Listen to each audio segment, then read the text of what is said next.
मी वेदू आणि तुम्ही पाहत आहात वेडस किचन।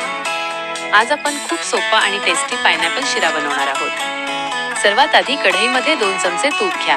त्यात काजू, बदाम आणि पिस्ता घालून हलके भाजून घ्या आणि बाजूला काढून ठेवा। आता त्याच कढईमध्ये 1 कप रवा घाला आणि मध्यम आचेवर छान भाजून घ्या। रव्याचा सुगंध आला की तो तयार। आता बारीक कापलेला पायनॅपल घ्या, तो कढईमध्ये टाका। त्यात 1 चमचा साखर घाला। थोडंसं पाणी घालून हा पायनॅपल मऊ होऊ द्या। आता त्यात वेलची पूड आणि थोडंसं केशर घाला आणि 2.5 कप पाणी घाला। साखर घालून सगळं छान मिक्स करा। पाणीला उकळी आली की रवा घालून छान मिक्स करा। थोडा वेळ शिजू द्या आणि शिरा घट्ट होऊ द्या।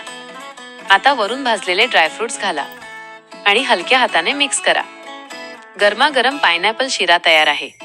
जर ही रेसिपी आवडली असेल तर लाईक करा आणि चॅनलला सबस्क्राईब करायला विसरू नका। मी वेदू, भेटूया पुढच्या रेसिपीमध्ये।